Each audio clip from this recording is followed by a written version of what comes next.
हरिओम. Dadasaheb Tichkule online योग वर्गाचा 1137वा हा दिवस आहे. महिमा स्त्री शक्तीचा उपाय निरामय आरोग्य जपण्याचा हा एक महिना 8 जून ते 7 जुलै पर्यंत घेतला जाणारा उपक्रम आहे. महिलांसाठी शारीरिक, सामाजिक, मानसिक, भावनिक असे विविध विषय घेतले जातात. आजचे हे पुष्प मेघनाताई गुंफणार आहेत.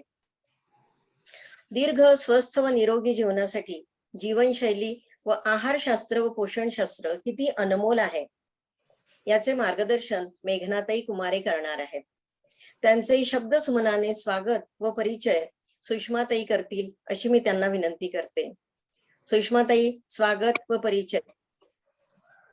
मेघनाताई हे आपल्याला दीर्घ स्वरूप निरोगी जीवनसाठी जीवनशैली शास्त्र व पोषणशास्त्र एक अनमोल ठेवा यावरती भाष्य करणार आहे, मार्गदर्शन देणार आहे.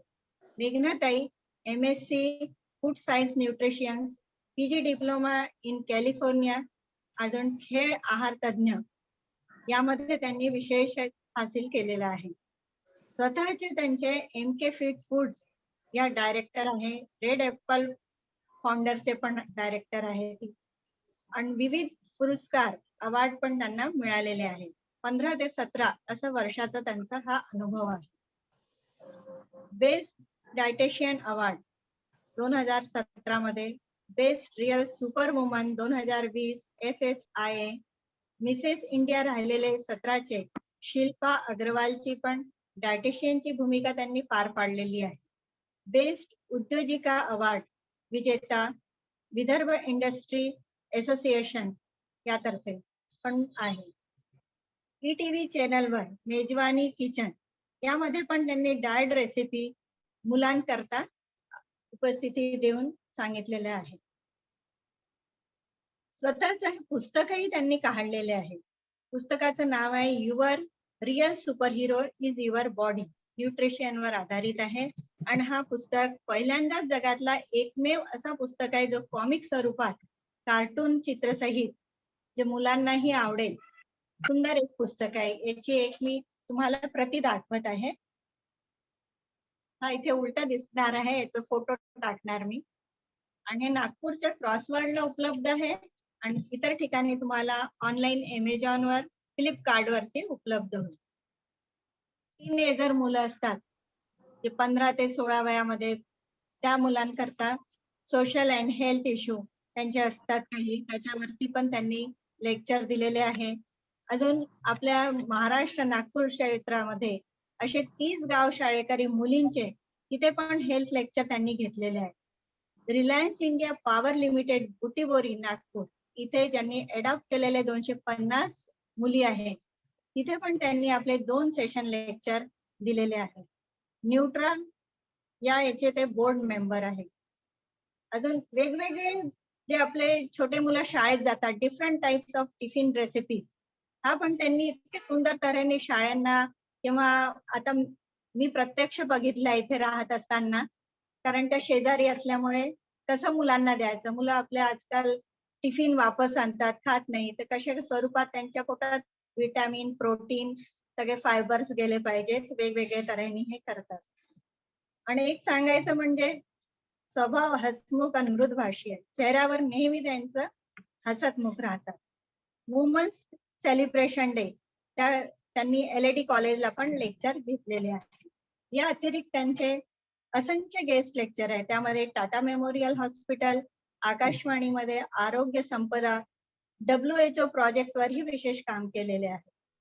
महिलांच्या PCOD आणि PCOS ह्या समस्यावरही त्यांनी वुमन्स क्लब मध्ये लेक्चर दिलेले आहे. अत्यंत व्यस्त कार्यशैली असूनही त्यांनी आमच्या करता वेळ दिला, त्याबद्दल समस्त योगा वर्गातर्फे आम्ही आभारी आहोत. एक डाव सूपचा असं पण त्यांनी एक कोरियन पुस्तक काढलेलं आहे. आणि वैयक्तिक जीवनाबद्दल बोलायचं तर त्यांच्यावरती मोठे मोठे असे काही प्रसंग आले दुःखाचे, त्यातूनही सावरून ते समोर गेलेले आहे. आणि आज या म्हणजे इतक्या वरपर्यंत पोहोचलेले आहे. मुलगी त्यांची छोटी असताना 2009 मध्ये मिस्टरांचं अपघाती निधन झालं. त्यावरही त्यांनी आपला पुढे अभ्यास चालू ठेवून निरंतर एक आपली जिद्द ठेवली की मला पुढे जायचंय, काहीतरी करायचंय. 12-13 वर्षापूर्वी त्यांनी आपली एक किडनी भावाची जे निकामी झालेली होती त्यांना दान दिली. आणि एक स्वतः ज्वलंत उदाहरण आहे फिटनेसचा, की त्या आज स्वस्थ आहे. नागपूर मॅरेथॉन दौडमध्ये पण त्या सहभागी होतात आणि बरेच ठिकाणी त्यांचे कार्यक्रम होत राहतात देशात विदेशात. अशा ह्या मेघनाताई कुंबरे. त्यांच्या छोट्या बहीण पण आपल्या मेडिकल नागपूरला फिजिओथेरपिस्ट म्हणून आहे. आता मी मेघनाताई कुंबरेला निवेदन करते की त्यांनी योग वर्ग घ्या. धन्यवाद. Good evening, everyone, and I'm extremely sorry. So give me 2 minutes. So now I'm going to share the.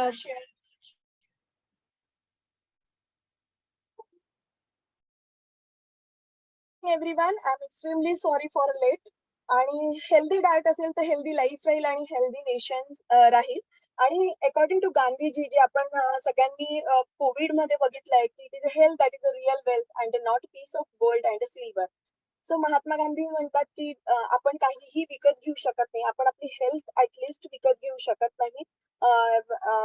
ती आपल्याला कमवावी लागते आणि म्हणूनच तुम्ही सगळेजण योगा करताय आणि त्याचे बेनिफिट्स तुम्ही बघितले असाल. पण जेव्हा डाएटची गोष्ट येते तेव्हा डाएट जो असतो तो 80% तुमच्या डिसीज म्हणजे 80% जो तुमची जी हेल्थ असते ती डाएट नुसार असते. म्हणजे तुम्ही काय खाता, तुम्ही काय जेवण करता किंवा तुम्ही कोणते न्यूट्रिएंट्स घेता याच्यावर अवलंबून असते तुम्ही तुमची हेल्थ.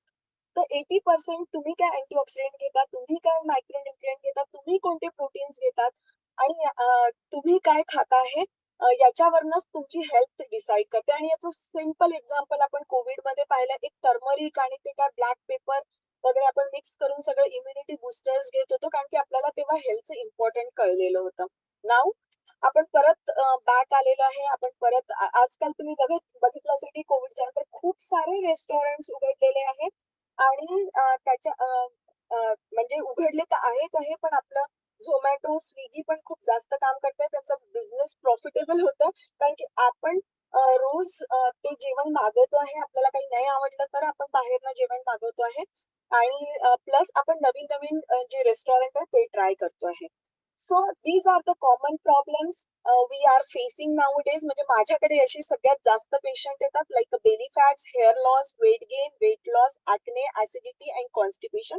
त्याच्या समोर मी लिहिलंय squat position because it is important की तुम्ही कुठे पहिलेच्या काळात जसं आपण स्क्वॅट पोझिशन मध्ये बसत होतो तर आपल्याला कॉन्स्टिपेशन आणि ऍसिडिटी नव्हती होत कारण की आपलं स्टमक त्याप्रमाणे त्याचं डिझाईन होतं.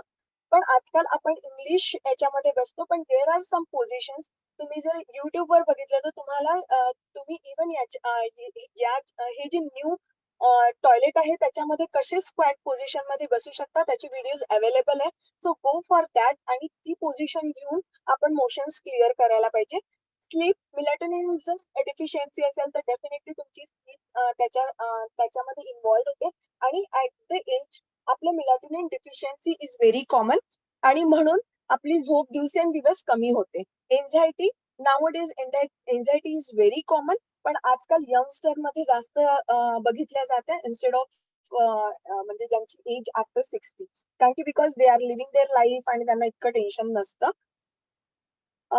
Second thing is common diseases. आपल्याकडे बघितलं असेल तुम्ही की after 35 days cardiovascular diseases, diabetes, obesity, cancer आणि kidney problem is very very common. Already मते काकूंनी तुम्हाला सांगितलं की माझ्या घरी किडनीचा पेशंट होता आणि these are happening because of only the म्हणजे जे काही आपली लाईफस्टाईल आहे त्याच्यानुसार. आणि काही काही डिसीजेस असे आहेत ज्याचे काही रिझन नाहीये, काही कॉज नाहीये, काहीही त्याचा काही संबंध नाही. सो पण येस, कार्डिओव्हास्क्युलर डिसीज, डायबिटीज, ओबेसिटी आणि cancer it is a metabolic disorder. हे कुठेतरी आपल्या डाएटशी रिलेटेड आहे.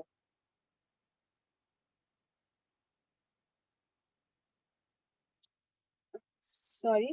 So now this is our lifestyle. आपण एक्सरसाइज करत नाही, पण मी आज योगाच्या ग्रुपमध्ये आहे तर डेफिनेटली तुम्ही लोक एक्सरसाइज करता. सो कॉंग्रॅच्युलेशन्स टू यू आणि कीप इट अप. एक्सरसाइज करणं खूप इम्पॉर्टंट आहे. आणि लाईफस्टाईल मध्ये जेव्हा आपण डाएटची गोष्ट करतो, आपण आजकाल स्क्रोल जास्त करतो, आपण टीव्ही जास्त बघतो आणि आपण खात राहतो. तर दिस इज कॉमनली लाईफस्टाईल. इव्हन पुष्कळ जण 1 तास एक्सरसाइज करतात, पण त्याच्यानंतर 1 तास एक्सरसाइज केल्यानंतर ते पूर्ण दिवसभर बसून राहतात किंवा त्यांच्या ऑफिसमध्ये तसं काम असतं. ते जास्त मुव्हमेंट करत नाही किंवा कधी-कधी नुसतेच टीव्ही बघत असतात. सो आफ्टर म्हणजे 1 तास एक्सरसाइज इज नॉट सफिशियंट. तुम्ही दिवसभर किती ऍक्टिव्ह राहता इट इज ऑल्सो इम्पॉर्टंट. कारण की त्याच्याने तुमचा बीएमआर वाढतो आणि त्याचे बेनिफिट्स तुम्हाला डेफिनेटली मिळतात. सो हेल्दी जेव्हा आपण हेल्दी लाईफस्टाईलची गोष्ट करतो त्याच्यामध्ये 3 मेन हे राहतात. एक एक्सरसाइज जे already you are doing. Second thing is emotional. तुमचं माइंड कसं आहे, तुम्ही प्रत्येक गोष्टीला कशा पद्धतीने घेता. जसं if you are taking my example, मला नेहमी लाईफमध्ये असं वाटतं की हे प्रॉब्लेम्स आहे आणि याला सॉल्व्ह करायला पाहिजे आणि there is a problem, there is a solution. मी लाईफला या पॉझिटिव्ह वेनी बघते आणि मी कधीच त्या गोष्टींचं टेन्शन घेत नाही. असं नाही की मला येत नाही, इट इज ऑलवेज देअर. पण आपण त्याला किती हावी होऊ द्यायचं हे पण आपल्या हातात असतं. तर मी त्यामधली आहे की जिथे मी इमोशनलला, माझ्या इमोशन्सला हावी होऊ देत नाही आणि बिकॉज ऑफ दॅट तुमची हेल्थ चांगली राहते. जर मला जोपर्यंत कोणी विचारणार नाही की तुझ्यासोबत काय झालं, तर कोणाला कळणार पण नाही की माझ्यासोबत काय झालं, इतकी मी लाईफ जगते. So that attitude should come to you. तर healthy mind, healthy body, healthy mind आणि त्याच्यामुळे आपली जी बॉडी असते ती हॅपी होऊ शकते आणि आपण खुश राहू शकतो. कारण की जर आपली फिजिकल हेल्थ प्रॉपर असेल तर डेफिनेटली आपण हेल्दी आपण म्हणजे एक हेल्दी लाईफस्टाईलची गोष्ट करतो तेव्हा and one is diet and one is exercise. आणि पण त्याच्या पुढे जाण्याच्या आधी आपण याचा विचार करू की GIT सिस्टम काय असते, म्हणजे गॅस्ट्रो इंटेस्टायनल सिस्टम. तुम्हाला जर आठवत असेल तर कोविडमध्ये एक मेडिसिन दिल्या गेली जी 12 ग्रॅम्सची देत होते आणि ती काही नव्हती, जी आपण दह्यामधनं लॅक्टोबेसिलाई घेतो तर ते जे लॅक्टोबेसिलाई असतात त्याच्यापासून बनवलेली, म्हणजे गटचा फ्लोरा कसा इन्क्रीज करून आपण इम्युनिटी वाढवतो त्याच्यासाठी होती ती. तर आपल्या ज्या स्टमक असतं त्याच्यामध्ये 2 बॅक्टेरिया असतात, एक गुड बॅक्टेरिया आणि एक बॅड बॅक्टेरिया. तर आपल्याला गुड बॅक्टेरिया नेहमी मल्टिप्लिकेशन मध्ये करायचे असतात आणि गुड बॅक्टेरिया वाढवण्यासाठी वॉटर, व्हेजिटेबल्स, प्रीबायोटिक डाएट्स म्हणजे ज्याच्यामध्ये कर्ड आलं, फ्रुट्स अँड बॅलन्स डाएट आणि पिकल्स. जे आजकाल मिळतं ते नाही, जे आपल्याला म्हणजे आपण जे उन्हामध्ये जे आपण सीझनल खातो, म्हणजे आता करवंद येतील तर करवंदाचं, मँगोच्या सीझन मध्ये मँगोचं, जे आपण 10 दिवस उन्हामध्ये ठेवतो आणि त्याच्यामध्ये आपोआप काही बॅक्टेरिया येतात. जर तुमचं पिकल खराब होत नसेल तर ते पिकल तुमच्यासाठी चांगलं नाही आहे हे समजण्याचा प्रयत्न करा. कारण की आपण तेवढं ऑइल, तेवढं सॉल्ट आणि तेवढं शुगर टाकतो आणि त्याच्यामुळे त्याचं कनेक्शन बॅक्टेरिया सोबत पूर्णपणे संपून जातं आणि त्याच्यामध्ये गुड बॅक्टेरिया येत नाही. आणि ज्या गोष्टीसाठी आपण पिकल्स खातो आहे त्या गोष्टींचं म्हणजे ज्या गोष्टीसाठी आपण पिकल खातो आहे त्याचा आपल्याला फायदा होत नाही. आणि बॅड बॅक्टेरिया कशामुळे वाढतं? Sugar, salt, processed food, aerated drinks आणि जंक फूड आणि ॲज वेल एज अँटीबायोटिक्स. जर तुमचा अँटीबायोटिक्सचा डोस तुम्ही कंप्लीट केला असेल तर तुम्हाला लॅक्टोबेसिलाई वाढवणं खूप जरुरी आहे, म्हणजे गुड बॅक्टेरिया वाढवणं खूप जरुरी आहे आणि त्याच्यासाठी तुम्ही कर्ड किंवा व्हेजिटेबल्स आणि फ्रुट्सचा इंटेक वाढवू शकता. सो गट जे आहे ते लार्जेस्ट इम्युन सिस्टीम आहे. तुमचे गट्स मध्ये जितके जास्त गट फ्लोरा म्हणजे बॅक्टेरिया चांगले, जसं लॅक्टोबेसिलाई आहे, बायफायडोबॅक्टेरियम आहे अँड लॉंगम आहे, ते जितके जास्त असतील तितके तुमची इम्युनिटी वाढेल. आणि ते त्याच्यासाठी काही फूड आहे जे जर तुम्ही तुमच्या जेवणामध्ये घेतले तर त्याच्यामुळे फायदा होतो. फर्स्ट इज योगर्ट किंवा कर्ड. योगर्ट आणि कर्ड मध्ये काय फरक आहे? तुम्ही बघितलं असेल यकुल्ट किंवा योगर्ट आज एपिमिकचं येतं आणि इट इज व्हेरी फेमस. याच्यामध्ये 2 बॅक्टेरिया असतात, बायफायडोबॅक्टेरियम आणि लॅक्टोबेसिलाई. आणि कर्ड मध्ये फक्त लॅक्टोबेसिलाई असतं. कर्ड जे फ्रेश असतं, जे 4 अवर्सचं किंवा 6 अवर्सचं जस्ट सेटल झालेलं असतं, दॅट इज गुड. ते जितकं जुनं होतं त्याचे बॅक्टेरिया हेल्दी बॅक्टेरिया नसतात, त्याच्यामुळे त्याचा काही फायदा होत नाही. कफीर फर्मेंटेड प्रोबायोटिक मिल्क आहे आणि याची रेसिपी तुम्हाला युट्यूबवर मिळेल. राईसची पेस्ट, म्हणजे रात्री जर तुम्ही राईस बनवलेला असेल, तुमचा भात उरलेला असेल, तर तो तुम्ही त्याच्यामध्ये पाणी टाका आणि ते दुसरं, आणि जर तुमच्याकडे ते याचं भांड असतं मातीचं, त्याच्यामध्ये कराल तर खूप चांगलं. आणि ते सकाळी पाणी प्यायचं, त्याच्यामुळे तुम्हाला खूप चांगले गुड बॅक्टेरिया मिळतात. आणि आधीच्या काळात लोक हे सगळं करायचे. बनाना पिकल, बार्ली वॉटर, सॉरकट हे चायनीज पिकल आहे. चीज आणि लॅक्टोबेसिलाई सॅशेट, जे तुम्हाला माहित असेल प्री प्रोबायोटिक फॉर्म मध्ये येतात, ते 1 to 2 बिलियन CFU असायला पाहिजे. त्याच्यानंतर इन्युलिन कंटेंट फूडनी पण गट फ्लोरा इन्क्रीज होतो, आणि त्याच्यामध्ये अनियन, आपलं मुळा आणि गार्लिक आणि बनाना येतो, आणि जो ओला कांदा असतो तो. इट इज गुड फॉर इन्युलिन, आणि इन्युलिन जर वाढलं तर तुमचा गट फ्लोरा इन्क्रीज होतो. There are some are theory, म्हणजे आपण कोणते आर जे आहे ते खायला पाहिजे आणि कोणते आर नाही खायला पाहिजे. तर देर आर 3 R's जे मॉन्स्टर्स आहे आणि ते आपल्या जेवणात नसायला पाहिजे. Refined sugar, refined flour and refined oil. आणि 1 R is always there, that is raw salad, raw chutney, विड्याचं पान रोज खा. असं नको की कधीतरी आपण खाल्लेलं आहे. विड्याचं पान मध्ये सगळ्यात जास्त कॅल्शियम असतं. सरबत, व्हेजिटेबल ज्युसेस. सो पहिले आपण समजण्याचा प्रयत्न करूया की टेस्ट बर्ड्स काय असतात. आपली जी जीभ असते त्याच्या मागच्या साईडनी जे छोटे छोटे तुम्हाला मोठे छोटे आणि मोठे असे तुम्हाला बॉल्स दिसतील.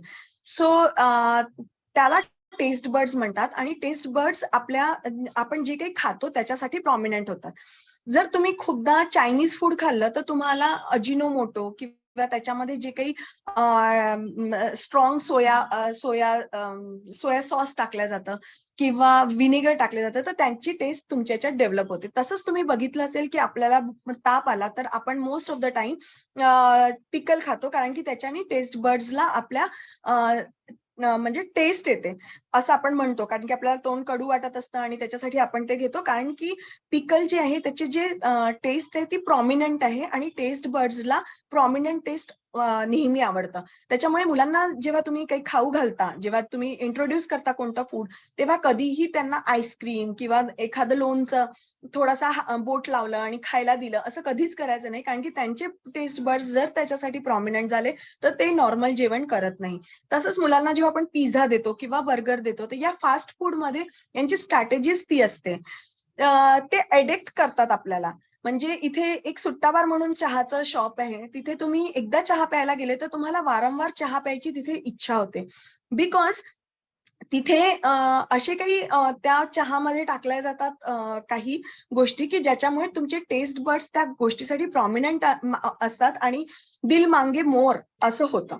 तर त्याच्यामुळे कधीही तुमचे जर टेस्ट बर्ड्स साठी नेहमी न्यूट्रल ठेवा. म्हणजे तुम्ही जर आज समोसा खाल्ला असेल फॉर एक्झाम्पल, तर तुम्ही ते पूर्ण वीक नाही खायला पाहिजे, खूप दिवस नाही खायला पाहिजे, नाही तर तुम्हाला तुमची जी टेस्ट आहे ती समोसासाठी प्रॉमिनंट होते आणि तुम्हाला साधं जेवण आवडत नाही. तसंच आपण जेव्हा पिकल्स खातो, तुम्ही बघितलं असेल किंवा तुम्ही तुमच्या याच्यात ऑब्झर्व केलं असेल की तुम्हाला जर पिकल्स खायची जेवणासोबत इच्छा असेल. माझे सगळ्यात जास्त क्लायंट मारवाडी आणि गुजराती आहेत. स्पेसिफिकली गुजराती जे क्लायंट्स आहेत त्यांना नेहमी त्यांना खूप सवय असतं पापड आणि लोणचं सोबत खायचं.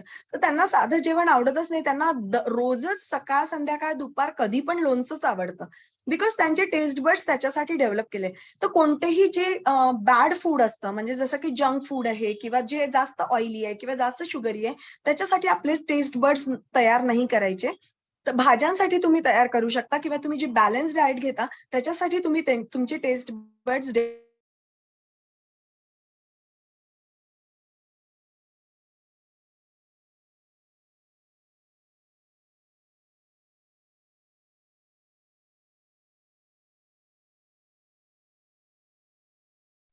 त्याच्यामुळे साधं जेवण करायला बघत नाही.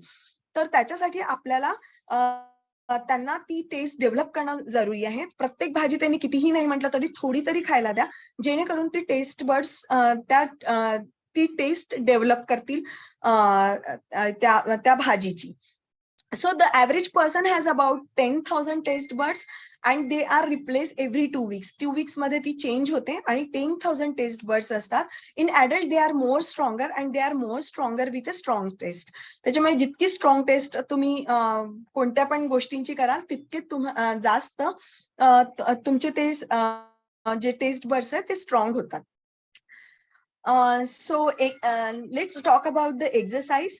कोणती काइंड ऑफ एक्सरसाइज तुम्ही करता? तुम्ही ऑलरेडी योगा वगैरे करत आहे तर मी त्याच्यामध्ये बोलणार नाही, बट डू वेट ट्रेनिंग. कारण की वेट ट्रेनिंग तुम्ही वॉक, रनिंग, योगा आणि जॉगिंग ही एरोबिक एक्सरसाइज येते. म्हणजे याच्यामध्ये तुम्ही कार्डिओव्हॅस्क्युलर डिसीजेसला किंवा कार्डियक एक्सरसाइज आहे, कार्डिओ एक्सरसाइज म्हणतो आपण याला. याच्यामध्ये तुमचं कार्डिओ खूप प्रॉपर होतं, पण तुम्हाला स्ट्रेंथनिंग करायचं असेल तर you have to do against gravitational force. तर तुम्ही ते योगामध्ये टाकू शकता आणि ग्रॅव्हिटेशनल अगेन्स्ट फोर्सच्या तुम्ही एक्सरसाइज करा.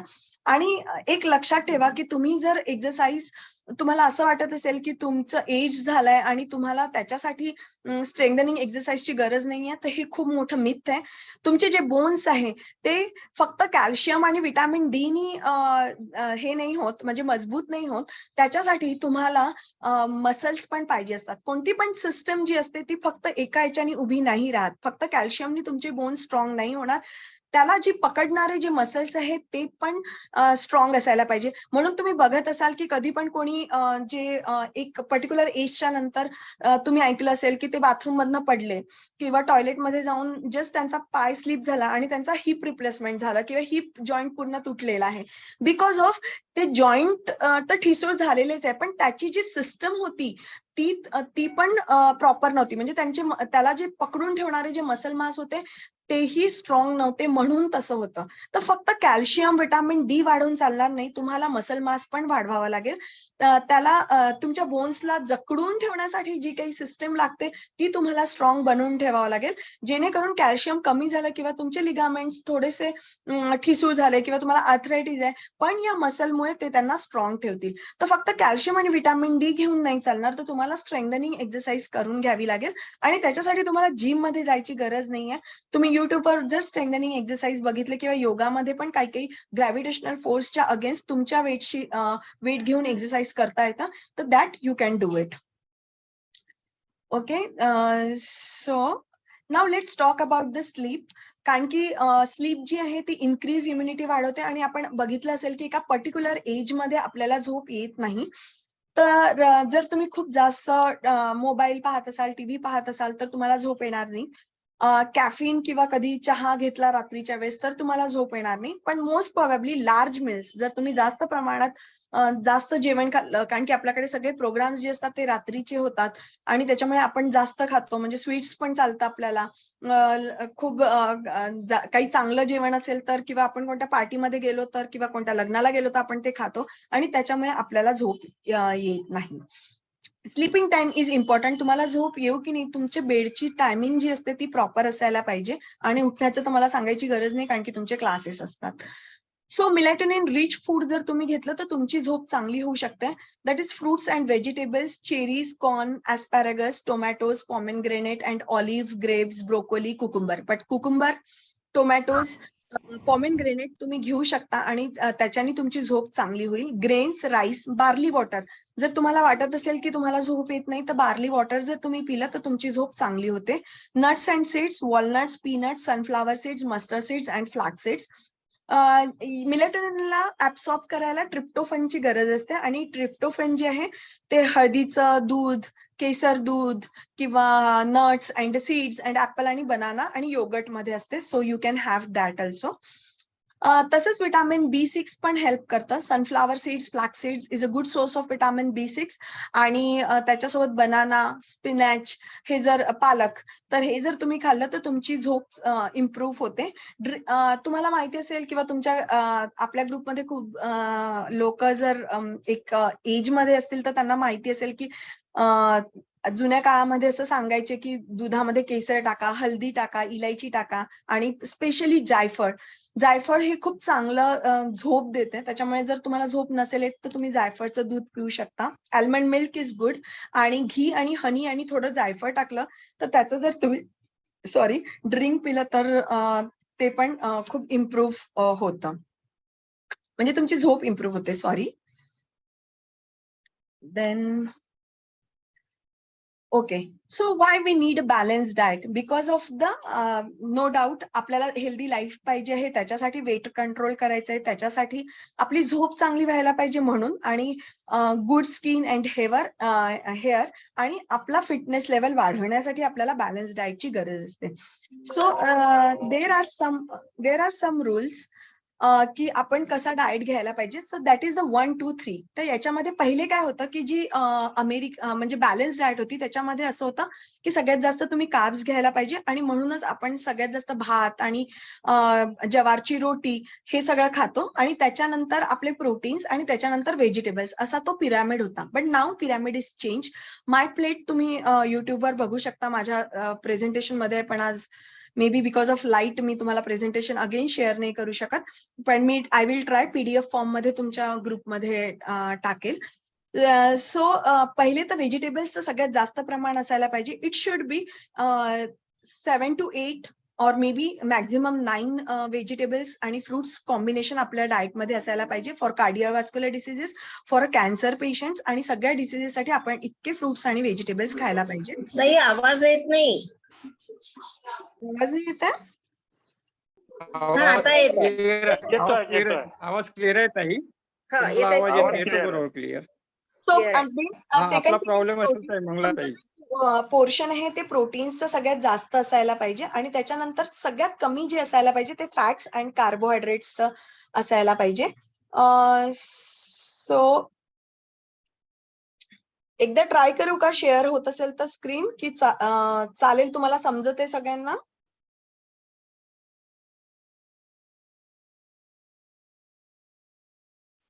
Okay, so follow 80 to 20 rules. 80 to 20 rules म्हणजे काय? रूल म्हणजे काय असतो? तर आपलं जे आपण जेव्हा जेवण करतो तर ते 80%च फुल असायला पाहिजे आणि 20% जागा खाली असायला पाहिजे. जर सपोज जस्ट कन्सिडर की एक मिक्सरचा जार आहे, त्याच्यामध्ये तुम्ही खूप गच्च गच्च भरलाय आणि त्याला म्हणजे ग्राइंड करायचा प्रयत्न केला तर ते चांगल्याने मिक्स होणार नाही. सो म्हणून त्याच्यासाठी तुम्हाला थोडी जागा ठेवावी लागेल. तर तसंच आपल्या स्टमकचं असतं. जेव्हा आपण जेवण करतो तर सगळं ग्राइंड होतं आणि त्याच्यासाठी आपल्याला थोडीशी जागा राहणं जरुरी आहे. म्हणजे त्याच्यामुळे काय होतं की आपलं ऍब्सॉर्प्शन चांगलं होतं. आपण फायनली जेवतो कशासाठी? आपण भाज्या खातो, आपल्याला भाज्या आवडत नसतानाही आपण लहानपणापासून खातोय. याच्यासाठी नाही की आपल्याला टेस्ट त्याची आवडते, याच्यासाठी की आपल्याला माहिती आहे त्याचं इम्पॉर्टंट. पण त्याचं ऍब्सॉर्प्शन, त्याच्यामध्ये जे विटामिन्स आहे त्याचं ऍब्सॉर्प्शन कसं होईल? जेव्हा ते आपल्या स्टमक मध्ये जे एन्झाईम्स आहे त्याच्यासोबत जेव्हा ते मिक्स होईल, त्याच्यानंतर जे मिक्स होईल त्या एन्झाईम सोबत, आणि म्हणून तुम्हाला त्याचं ऍब्सॉर्प्शन प्रॉपर होतं, तेवढं न्यूट्रिएंट्स मिळतात. पण काय होतं, जेव्हा आपण जर जास्त जेवण केलं तर ते मिक्स प्रॉपरली होत नाही, ते एन्झाईम सोबत त्याचं ऍक्शन नाही होत, त्याचं HCl सोबत ऍक्शन होत म्हणजे मिक्स होत नाही, आणि त्याच्यामुळे आपल्याला त्याचे बेनिफिट्स मिळत नाही. सो 80% जेवायचंय, 20% आपलं जे स्टमक आहे ते एम्प्टी असायला पाहिजे. Food timing is very important. तुम्ही कोणत्या वेळेस खाता? Jainism is the best things. सूर्यप्रकाशाप्रमाणे म्हणजे तुम्ही आपलं डायजेस्टिव्ह सिस्टम चालते, तर तुम्ही जेव्हा सकाळी सूर्य लवकर उगवतो तेव्हा लवकर जेवा, आणि रात्री जेव्हा मावळतो त्याच्या आधी तुमचं जेवण व्हायला पाहिजे. पण it is okay, nowadays we can not do it. पण तुम्ही दिवसातून म्हणजे 7च्या आधी जेवण करू शकता. So now let's talk about the water. वॉटरमध्ये खूप सारे न्यूट्रिएंट्स असते. देर आर 21 इसेन्शियल मिनरल्स आणि some are in our water. आणि इम्पॉर्टंट न्यूट्रिएंट्स जे ते कॅल्शियम, मॅग्नेशियम, फ्लोराईड. तुम्हाला माहिती असेल यवतमाळकडे डेंटलचा खूप प्रॉब्लेम आहे त्याच्यामुळे, फ्लोराईड पाण्यामध्ये असल्यामुळे. सोडियम, कॉपर आणि सिलेनियम. कॉपर आणि सिलेनियम हे अँटीऑक्सिडंट देतात, म्हणून पण आपल्याला पाणी प्यावं लागतं. पाणी फक्त तहान, इलेक्ट्रोलाइट बॅलन्स साठी नसतं, पण ते it is also a natural antioxidant. So किती पाणी प्यायला पाहिजे? तर त्याच्यासाठी WHO ने ऑलरेडी गाईडलाईन दिलेली आहे. पण डोंट वरी, जर तुम्हाला असं वाटत असेल की कसं समजणार, तर त्याचं एक सिम्पल हे आहे की तुम्ही तुमचा युरिनचा कलर चेक करू शकता. जर डार्क येलो असेल तर तुमचं जे वॉटर इनटेक आहे ते तुम्हाला 700 ml वाढवावं लागेल. जर तुमचं लाईट युरिन असेल तर 500, आणि जर ट्रान्सपरंट असेल तर वाढवायची गरज नाही. जे डार्क आहे ते 500 to 700 ml प्लस तुम्हाला पाणी वाढवावं लागेल, आणि ते 300 to 500 अशी रेंज आहे. तर त्याच्यामध्ये तुम्ही तुमचं water intake plus water intake वाढवू शकता. So there are some detox water. जर तुम्हाला नॉर्मल वॉटर आवडत नसेल, तुम्हाला वॉटर रिटेन्शन आहे, ब्लोटिंग आहे, कॉन्स्टिपेशन आहे, तर तुम्ही हे वॉटर ट्राय करू शकतात. लाईक कोकम शरबत, lemon juice, lemon tea, cucumber slice. आजकाल डिटॉक्सची खूप फॅशन आलेली आहे, तर कुकुंबर स्लाइस टाकू शकता, स्वीट लाईम ची स्लाइस टाकू शकता आणि त्याचं तुम्ही एक डिटॉक्स वॉटर बनवू शकता आणि इट इज रिअली गुड. म्हणजे चांगलं वाटतं ते साधं पाणी पिण्यापेक्षा. बटर मिल्क एकदम पातळ पना, पण त्याच्यात विदाऊट शुगर, जॅगरी यूज करा आणि कमीत कमी म्हणजे त्याच्यामध्ये आंब्याचं प्रमाण कमी असायला पाहिजे आणि त्याच्यामुळे मग शुगर पण कमी टाकल्या जाईल. अदरवाईज पण्यामध्ये खूप जास्त प्रमाणात शुगर असते. मी कधीच रिकमेंड करत नाही, कारण की लोक खूप 2-3 वाट्या शुगर टाकतात आणि अननेसेसरी एम्प्टी कॅलरीज घेतात. आवळा शरबत तुम्ही घेऊ शकता. आणि now how to maintain your ideal weight. तर there is a some machine BCA. म्हणजे पहिले आपण BMI चेक करत होतो की आपलं किती असायला पाहिजे, आपल्या हाईटनुसार वेट करायला, पण that is the old method. Now days there is a BCA machine, body composition analysis. त्याच्यामध्ये तुम्हाला माहित पडतं की किती फॅट पर्सेंटेज आहे, किती बोन्सचं वेट आहे. तर तुम्ही तुमच्या जवळपास जी पण चांगली जिम असेल किंवा VLCC असेल, तिथे तुम्हाला हे करून मिळेल आणि यू कॅन फाइंड आउट की किती तुमचं मसल मास आहे, किती त्याच्यामध्ये बोन्सचं वेट आहे आणि तुम्ही कोणत्या स्टेजला आहे, की मसल मास कमी आहे का, बोन्सचं मसल आहे, आणि you can work on that. So energy balance, तुम्ही किती खाता त्याच्यावरनं तुमचं वजन वाढतं की कमी होतं हे आपल्या सगळ्यांना माहिती आहे. आणि सगळ्यात जास्त गडबड जी होते, जे आपले सण असतात त्याच्यामध्ये आणि सॅटर्डे संडेला होतं. जर तुम्ही रोजचा कॅलरीज तुमचं जर 1600 to 2000 असेल, पण जेव्हा सण येतात तेव्हा तुमचे कॅलरीज 3000 to 4000 होतात. सो बी अवेअर, त्याला मायनस करण्याचा प्रयत्न करा. म्हणजे तुम्ही जर त्या दिवशी सपोज आज तुमच्याकडे दसरा आहे आणि संध्याकाळी सगळं खायला बनणार आहे, श्रीखंड, पुरी, व्हॉट एव्हर बनणार आहे तुमच्याकडे, तर तुम्ही सकाळी फ्रुट्सवर राहा, तुम्ही फक्त प्रोटीन्स घ्या, तुम्ही 2 कटोरी दाल खा आणि नंतर त्याला मॅनेज करण्याचा प्रयत्न करा, जेणेकरून तुमचं वेट वाढणार नाही. आणि जेवणाच्या आधी एक फ्रूट किंवा एक काकडी खाऊन, पाणी पिऊन नंतर जेवायला बसा, म्हणजे आपण जास्त खात नाही. So then protein. So protein मध्ये plays a role in the body healing and recovery. तुम्ही जर एक्सरसाइज करताय आणि तुम्ही योगा करत आहे, तर तुमचे मसल्स टेअर होणं, लिगामेंट्स टेअर होणं, टिश्यूज टेअर होणं इज कॉमन आणि त्याच्यासाठी आपल्याला रिकव्हरी करणं खूप जरुरी आहे. तर जिमच्या नंतरच आपण प्रोटीन पावडर घ्यायला पाहिजे किंवा प्रोटीन्स खायला पाहिजे असं नाही. कोणती पण एक्सरसाइज केली तर we need protein to recover our body. तर त्याच्यासाठी तुम्ही प्रोटीन्स घेऊ शकता आणि you can have the natural, जसं की सत्तूचं वॉटर आहे किंवा सोया प्रोटीन आहे, की स्प्राउट्स आहे, नॉन व्हेजिटेरियन फूड आहे, मिल्क अँड मिल्क प्रोडक्ट्स आहे, नट्स अँड सीड्स आहे. तर अशा पद्धतीने किंवा स्प्राउट सॅलेड आहे किंवा तुम्ही म्हणजे सत्तू पावडर पाण्यामध्ये टाकून घेऊ शकता किंवा दुधामध्ये घेऊ शकता किंवा तुम्ही कोणते प्रोटीन पावडर पण घेऊ शकता. तर ते जर तुम्ही घेत असाल तर तुमची रिकव्हरी फास्ट होते. Now carbs. There are 2 kind of carbs. एक चांगले कार्ब्स असतात आणि एक बॅड कार्ब्स असतात. जे चांगले कार्ब्स असतात ते व्हेजिटेबल्स, फ्रुट्स आणि आपण जे काही म्हणजे राईस, ज्वारचा आटा, हे सगळ्यांना गुड कार्ब्स म्हणतात. आणि बॅड कार्ब्स म्हणजे आपण जे पण हल्दीरामचे स्वीट्स खातो आणि आपल्याकडे जे काही श्रीखंड बनतं, जे बासुंदी बनते, these all are the carbs. Even lassi, पना इज अ बॅड कार्ब्स. याच्यामध्ये कारण की सगळ्यात जास्त साखर असते. तर आजकाल जी जंक फूडची जी डेफिनेशन आहे ती चेंज झालेली आहे. It is not about the pizza and burger and coke, but definitely it is about खूप, जर तुम्ही श्रीखंड सारखं खात असेल, बासुंदी खात असाल आणि लस्सी पित असाल उन्हाळ्यामध्ये, so that is also called as bad carbs. Good carbs मध्ये मिलेट्सवर जास्त आपण लक्ष द्यायला पाहिजे, कारण की this year is the millet year आणि या मिलेट इयर्स खूप सारे इम्पॉर्टंट आहे आणि ऑल ओव्हर वर्ल्ड मध्ये याचे सगळे प्रोग्राम्स चालू आहे.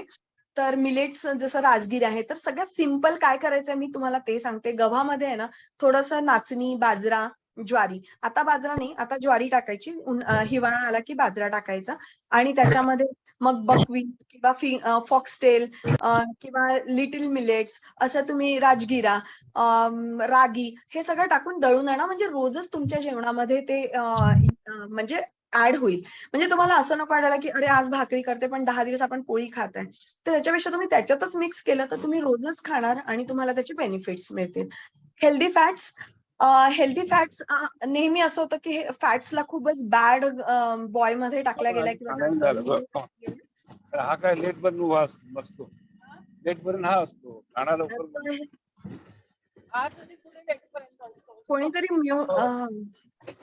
हेल्दी फॅट्स हेल्दी फॅट्स जे असतात ते चांगले फॅट्स ज्याला म्हणतो ऑइल, अवाकाडो, त्याच्यानंतर जे सीड्स आहे, जे नट्स आहे, कोकोनट ऑइल आहे किंवा कोकोनट आहे, हे सगळे गुड फॅट्स आहे. सगळे सीड्स जे आहे, फ्लॅक्स सीड्स आहे किंवा आपले काजू, बदाम, walnuts is a good fats आणि याचा इंटेक आपल्या याच्यामध्ये असायलाच पाहिजे. पण हे फक्त आपल्या खाणं का फिस्ट ओढत म्हणजे नॉट मोर दॅन दॅट. आणि 3 टीस्पून ऑइल इज रिकमेंडेड. त्याच्यावर जास्त म्हणजे 30 ml ऍक्च्युली रिकमेंडेड. त्याच्यावर आपले फॅट पर्सेंटेज नाही जायला पाहिजे. तर खूप तेल ओतून जेवण बनवणं आपण टाळायला पाहिजे. आणि त्याच्यासाठी सिंपल मी तुम्हाला सांगते की कसं करू शकता. तुम्ही पहिले ऑइल घ्या आणि त्याच्यामध्ये पहिले भाजी टाका. अनियन वगैरे, कांदा वगैरे टाकायची काहीच गरज नाहीये. त्या भाजीला चांगलं होऊ द्या त्या तेलामध्ये आणि नंतर कांदा आणि मसाले टाका. तर तुम्हाला कमी तेलामध्ये पण चांगली भाजी वाटते ती. पण जेव्हा तुम्ही पहिले कांदे टाकता तर ते काय होतं की पूर्ण ऍब्सॉर्ब करते कांदे आणि त्याच्यामुळे काय होतं की तुम्हाला ती भाजी टेस्टी नाही वाटत आणि मग आपल्याला कमी तेलाची भाजी खाता येत नाही. आणि स्पायसेस यू कॅन ऍड. तर अशा पद्धतीने जर तुम्ही भाजी बनवली तर डेफिनेटली यू कॅन हॅव. आणि फ्राय डेफिनेटली समोसा, बटाटा वडा आणि भजे आणि मग आपले पूर्ण bread products is a bad fats. So don't have bakery. Basically bakery जो फूड प्रोडक्ट्स आहे it is very very very bad. Okay. Now let's talk about the vegetables and fruits. Vegetables आणि फ्रुट्स मी already सांगितलं तुम्हाला 8 to 9 serving असायला पाहिजे. आणि इंद्रधनुष्याचे जितके colour तुमच्या भाज्या मध्ये आणि फ्रुट्स मध्ये असेल तितके बेनिफिट्स, तितके अँटीऑक्सिडेंट्स तुम्हाला मिळेल. तर जसा कांदा जर पांढरा न घेता तुम्ही जर तो पर्पल कलरचा घेतला तर त्याच्यामध्ये जास्त अँटीऑक्सिडेंट. आता जांभळं येतात तर भरपूर प्रमाणात जांभळं खा. प्लम, हे जे डार्क कलरचे व्हेजिटेबल फ्रुट्स आहे ते तुम्हाला जास्त प्रमाणामध्ये अँटीऑक्सिडेंट देते. So don't miss it. Seasonal is always good. आता करवंदाची चटणी तुम्ही करू शकता. That is also good antioxidant raw form मध्ये मिळते. आणि तुम्ही जसं आता त्याच्यानंतर बोरं येतील, that is also a good source of antioxidant. Vitamin C आहे त्याच्यामध्ये. तर आपल्याला खूप फॅन्सी गोष्टी न जाता आपण छोट्या छोट्या जे हे सीझनल फ्रुट्स आणि व्हेजिटेबल्स तुम्ही जर तुमच्या जेवणामध्ये टाकले तर डेफिनेटली त्याचा फायदा होतो. जसं की सरसो का साग, भतुआ, त्याच्यानंतर आंबट भाजी, घोळ भाजी, this all are very very very good. तर तुम्ही ते तुमच्या याच्यामध्ये ऍड करू शकता आणि तुम्ही तुमचे अँटीऑक्सिडेंट वाढवू शकता. Now guideline for a good health. Maintain regularity in your routine. Routine maintain करणं खूप गरजेचं आहे. It as much as natural food you can. म्हणजे तुमच्या उगवण्यापासून तर तुमच्या पोटापर्यंत जाण्याचा रस्ता जितका कमी असेल तितके तुम्हाला अँटीऑक्सिडेंट जास्त मिळतात आणि त्याचं बेनिफिट जास्त मिळतं. Consume seasonal foods as far as possible. It well but do not over it. Over it नाही करायचं म्हणजे आपल्या भाज्या खूप चांगल्या आहेत तर खूप खाल्ल्या, फ्रुट्स खूप चांगले आहे म्हणून खूप खाल्ले पाहिजे असं पण नाहीये. त्याचं सगळ्यांचं प्रमाण असतं. Avoid excessive salt and spices. Avoid too much sweets, specially sugar.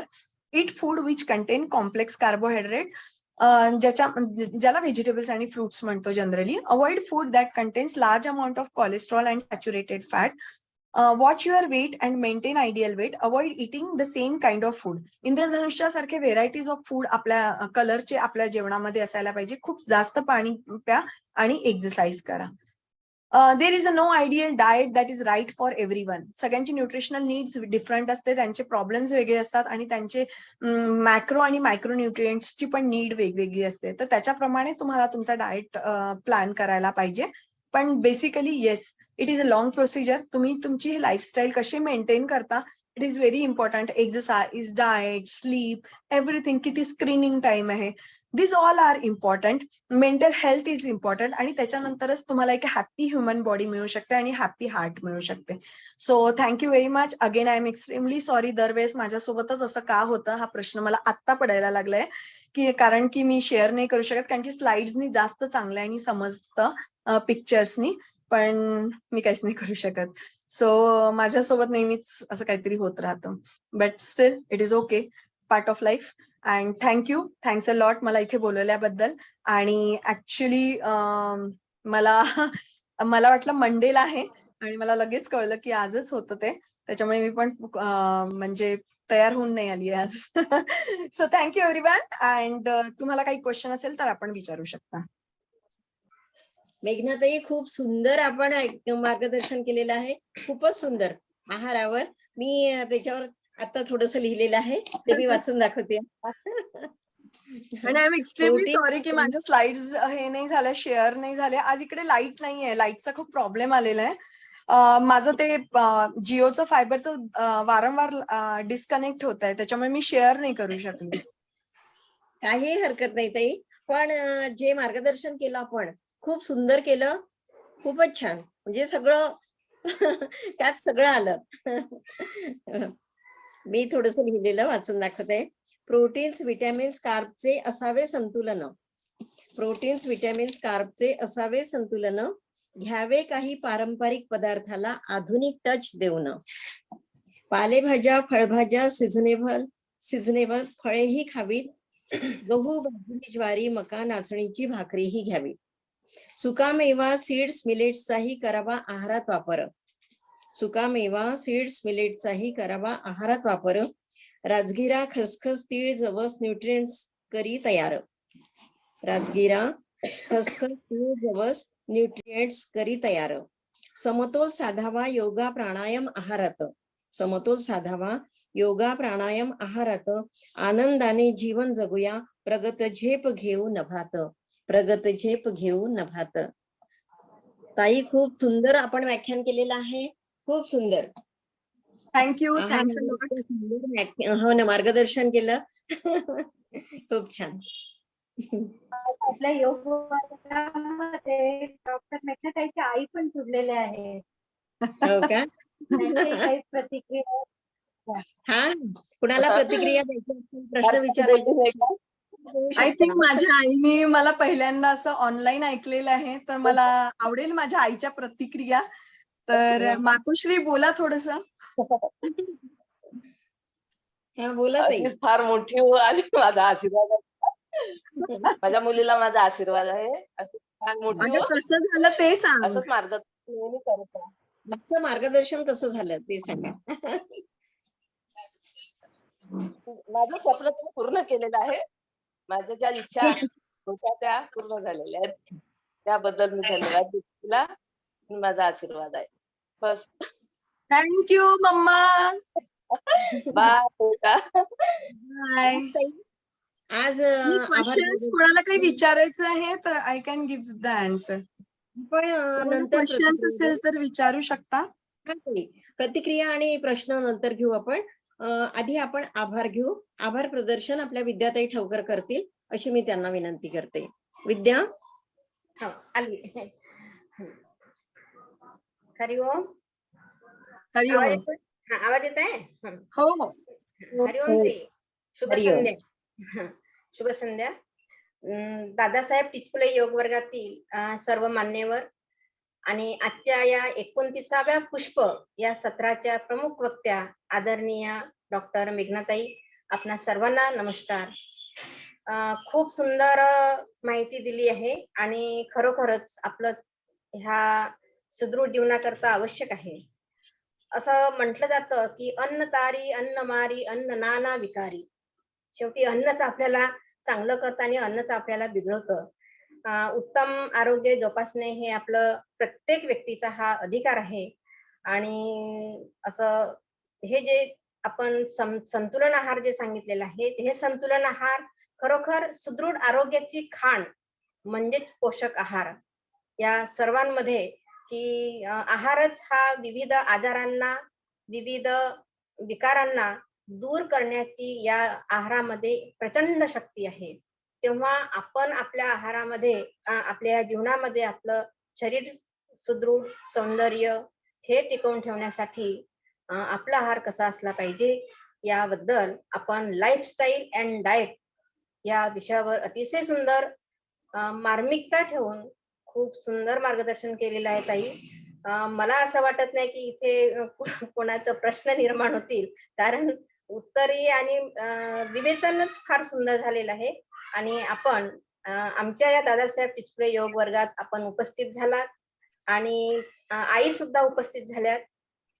तेव्हा आम्ही दादासाहेब टिचकुले योग वर्गातर्फे मी मनस्वी आभार मानते आहे आणि असेच येत राहत आहे आणि असंच आम्हाला आहारशास्त्र आणि पोषणशास्त्र यावर उत्तम मार्गदर्शन आम्हाला करत राहा अशी आशा बाळगते. धन्यवाद. ताई एक धन्यवाद ताई. एक मला थोडं सांगावंसं वाटतं.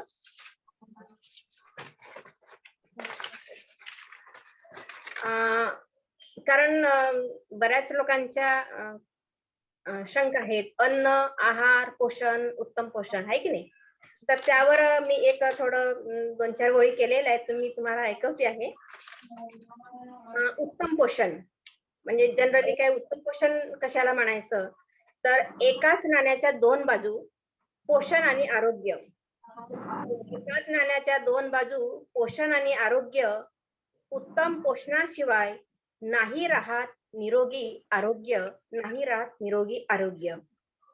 आता अन्न, जे घटक करतील शरीराचे पोषण, जे घटक करतील शरीराचे पोषण म्हणतात त्याला सुरेख अन्न, म्हणतात त्याला सुरेख अन्न. आता आहार, द्रव पदार्थ, घन पदार्थ मुखाद्वारे घेतली जाईल शरीरात. द्रव पदार्थ, घन पदार्थ मुखाद्वारे घेतले जाईल शरीरात. पचन होऊन शरीरात शोषण करावा अशा घटकांचा समावेश आहारात, करावा अशा घटकांचा समावेश आहारात. आता पोषण, होते पोषकयुक्त आहाराने, होते पोषकयुक्त आहाराने वाढ विकास शरीराची. करीतो त्याची पुनर्निर्मिती. पोषण उत्तम आरोग्याची, पोषण उत्तम आरोग्याची. धन्यवाद ताई. धन्यवाद ताई, खूप सुंदर मार्गदर्शन केलं आहे. धन्यवाद. पुढे कुणाला प्रतिक्रिया द्यायच्या असतील किंवा प्रश्न विचारायचे असतील तर विचारू शकता.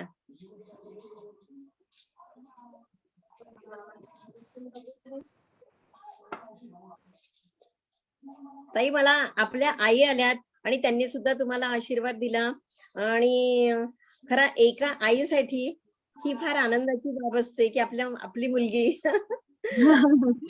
बघा इथे परत लाईट गेले. खूप छान. थँक्यू. खूप आय छान. होप सगळ्यांना समजलं आणि थँक्स अ लॉट. एक वाक्य आहे माझ्या मुलीसाठी. ताई. आकाशी झेप घेरे पाखरा, तू सोन्याचा पिंजरा, तू सोन्याचा पिंजरा. धन्यवाद. खूप सुंदर ताई, गुड गुड खूप गुड. सुंदर. काकू मेघनाताई काकूला पुढे येऊ द्या. काकू खूप सुंदर गायन केलंय बरं आणि तुमचा आशीर्वाद सदैव आहेच आणि खूप सुरेख. नमस्कार. नमस्कार. नाही पण आईचा आशीर्वाद फक्त ताईंवरच नको, आमच्या वर्गावर पण असायला पाहिजे. आम्ही मी पण योगा करते. आशीर्वादाचा हात आमच्यावरही पाहिजे. रोज योगाला जात असते गार्डन मध्ये 5:30ला. छान छान. आणि आता आपला वर्ग संपला असं जाहीर करते. चला बंद करायचं दादा. हरिओम. हरिओम. हरिओम. हरिओम. हरिओम. हरिओम.